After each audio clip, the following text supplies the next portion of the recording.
tudo bem com vocês? Espero que sim. O meu nome é Adriana Menegelli, eu sou professora de língua portuguesa e hoje estou aqui para passar a vocês algumas dicas de como melhorar a ortografia e a oralidade. Vamos lá. Bom, eu selecionei aqui algumas palavras que mais as pessoas confundem, tá? Eu tenho percebido ao longo da minha experiência como docente que muitas pessoas se equivocam e se confundem com o uso de algumas palavras. Então, aqui eu selecionei, por exemplo, a nossa primeira dica sobre o uso da palavra comprimento e cumprimento. A palavra comprimento, com o comprimento, ela é sempre referente a expressões relacionadas à medida. Percebam que eu coloquei também para vocês aqui uma pequena ilustração que vai mostrar isso, tá? Então, comprimento, com o, está sempre relacionado à medida, à extensão. Por exemplo, não sei o comprimento da mesa. Já a palavra cumprimento, escrita com a letra U, nós usamos quando nós vamos saudar alguém, quando nós vamos cumprimentar alguém, tá? Então, comprimento com o, medida de extensão, medida, né? E cumprimento com U é saudação. Não esqueçam essa regrinha, tá? Vamos para a próxima. Aqui, nós temos a palavra seja, com A no final, e seja. Primeira coisa, seja não existe.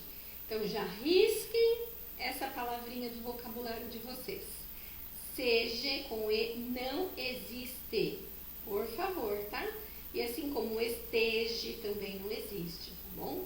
Então, a forma correta a ser usada é seja, com A, e vem do verbo ser. Eu coloquei até para vocês relembrarem aqui as conjugações. Então, vem do verbo ser, do presente e do subjuntivo, então que eu seja, que tu sejas, que ele seja, e também é usada quando nós utilizamos o tempo verbal imperativo, aquele que é usado para indicar ordem, conselhos, né?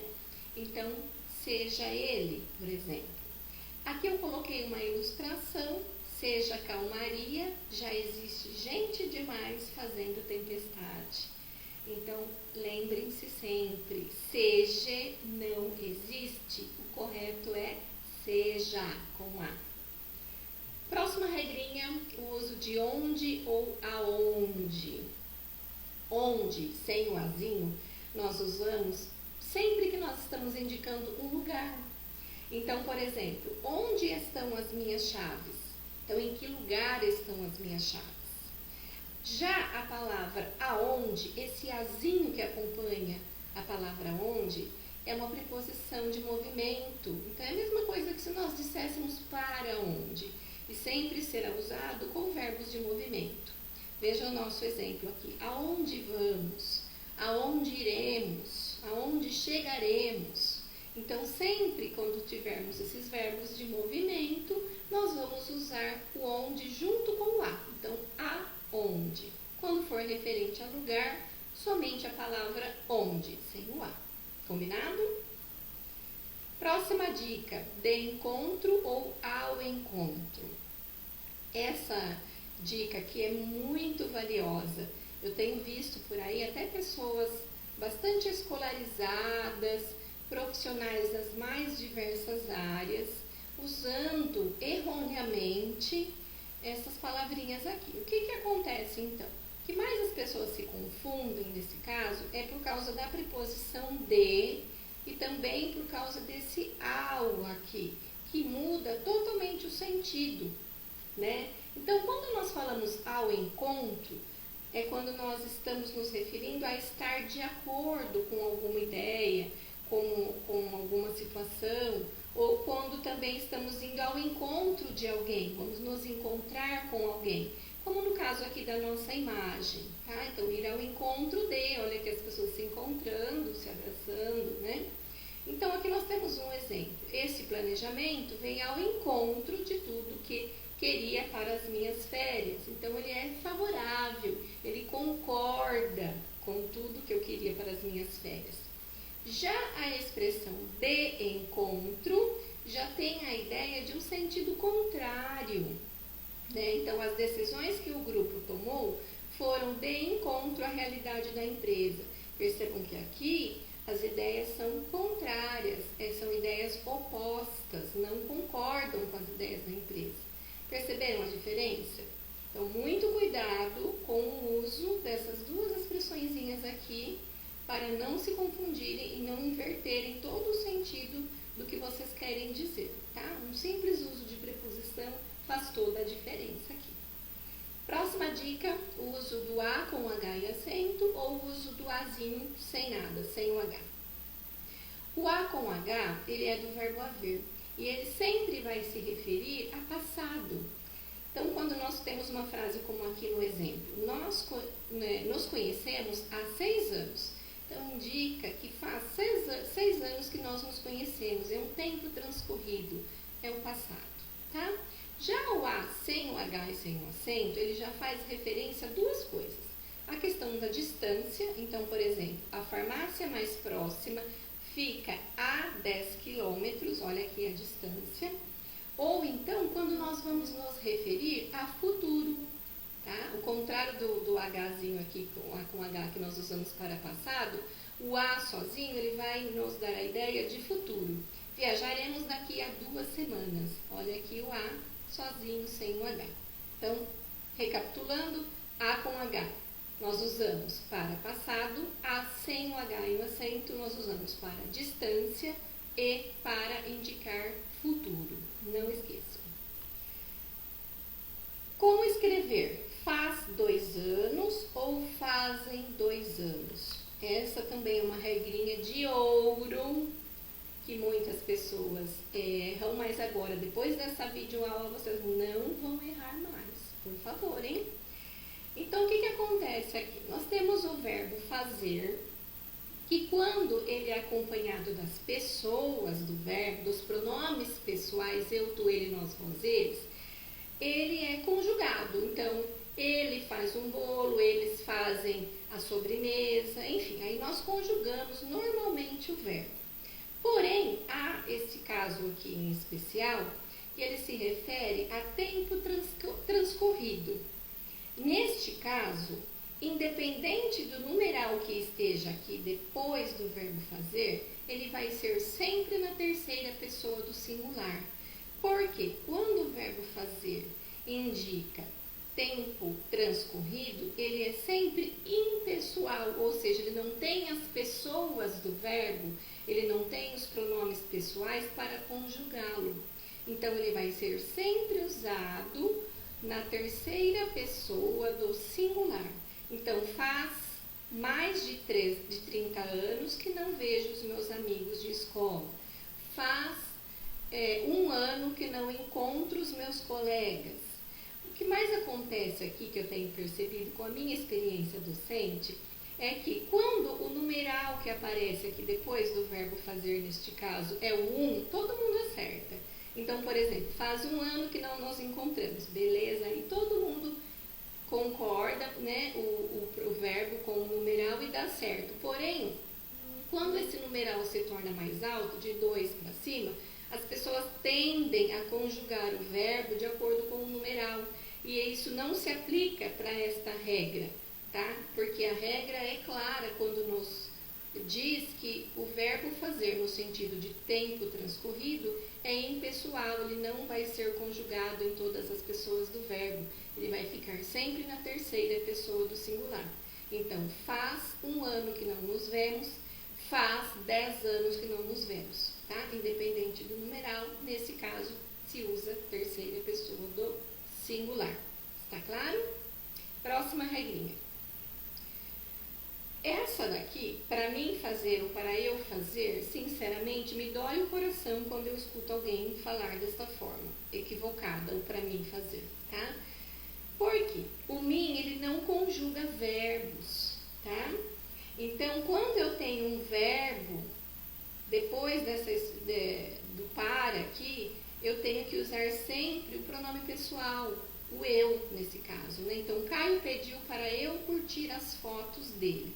Então, toda vez que tiver o verbo aqui, eu tenho que usar o eu, nunca o mim.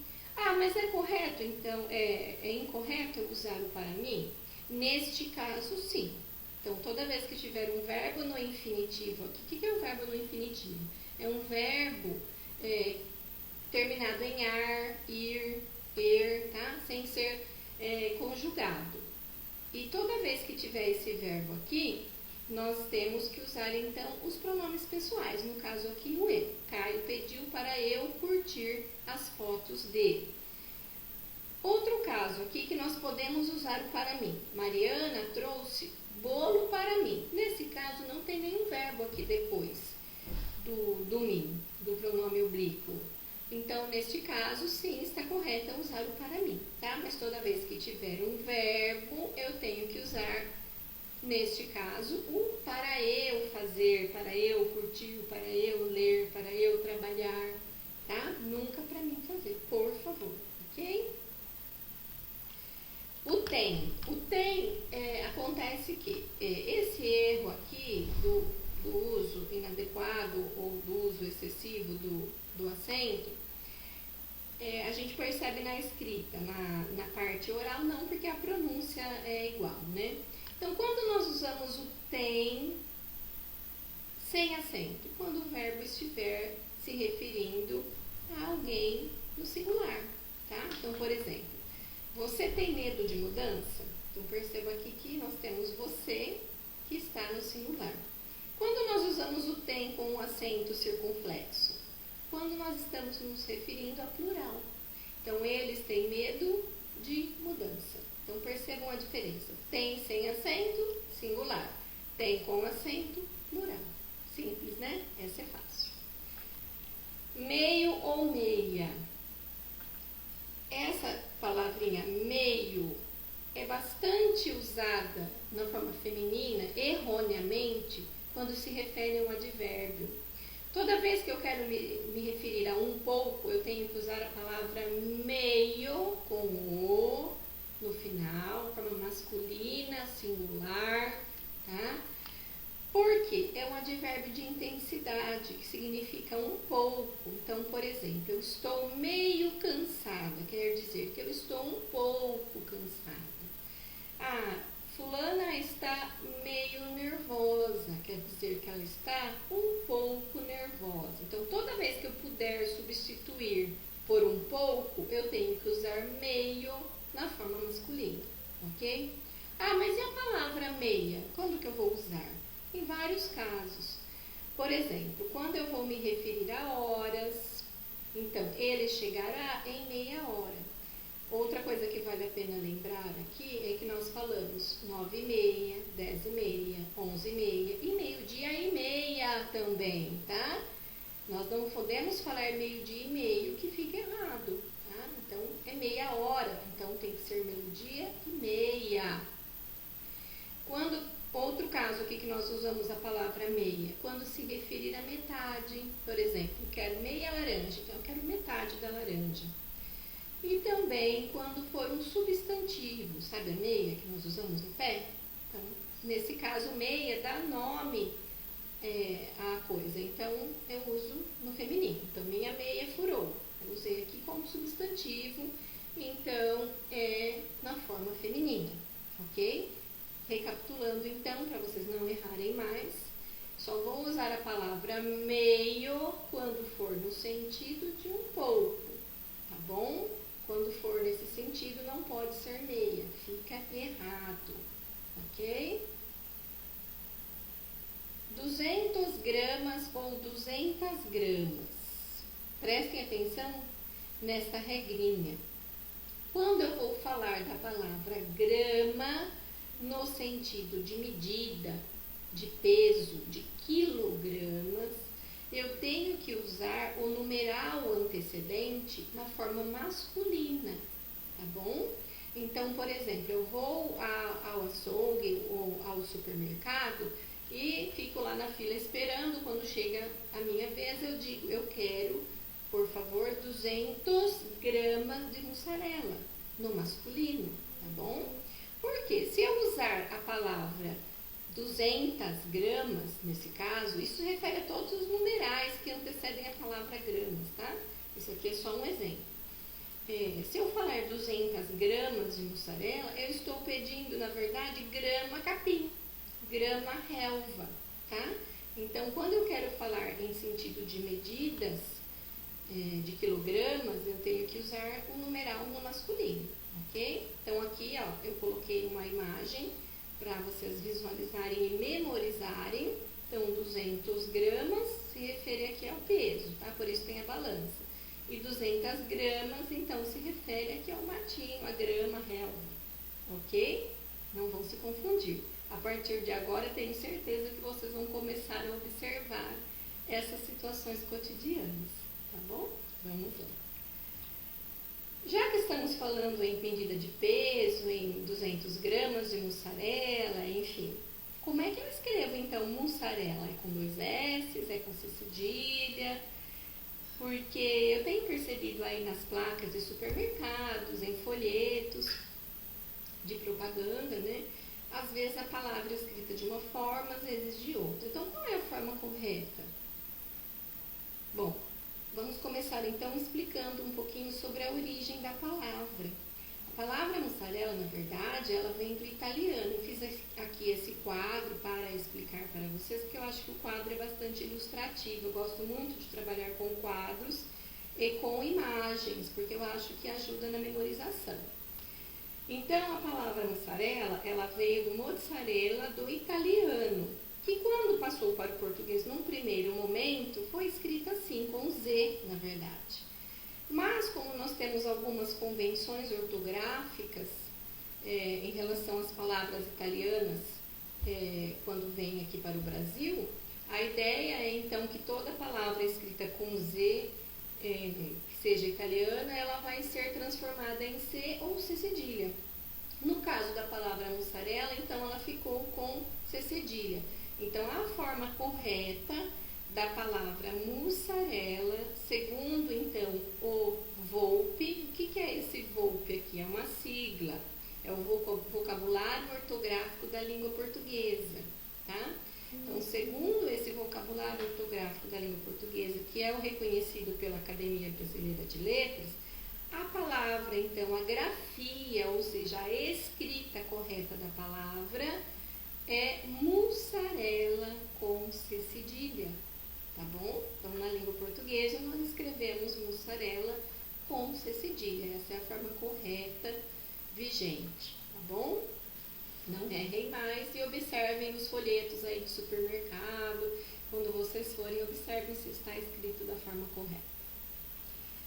Outra dúvida, outra coisa muito recorrente, palavra menos ou menos. Primeira coisa, menos não existe, tá? Então, na verdade, só existe a palavra menos no masculino, dessa forma. Então, exemplos aqui. Quero menos comida, por favor. Quanto é 5 menos 3? Então, aqui são alguns exemplos. Então, menos, vocês já risquem do vocabulário de vocês, se é que vocês usam. Espero que nunca tenham usado, mas se já usaram, então tirem, não usem mais, porque está errado. Sempre se usa menos, ok? Obrigado ou obrigada. Essa é uma palavra mágica, né? Da boa educação. E tem uma regrinha para ela ser usada adequadamente também. Então, se eu sou um homem, eu devo dizer, seja quem for, se for homem ou mulher, mas o que importa é quem fala a palavra. Se eu sou um homem, eu devo dizer sempre obrigado. Então, aqui, ó, o homem deve agradecer com obrigado, no masculino. E se eu sou uma mulher, se é a mulher que está falando, né? A mulher agradece com obrigada, ok? Então, e eu termino a minha videoaula dizendo, então, a vocês obrigada de todo o coração pela atenção prestada. Espero que essas dicas sejam bastante úteis para a vida de vocês, para a vida acadêmica, para a vida profissional, para a vida pessoal, tá? Porque quem escreve bem, quem fala bem, consegue boas oportunidades na vida, tá? Espero que vocês estejam bem e que aproveitem as dicas, ok? Um beijo no coração de todos. Até a próxima videoaula.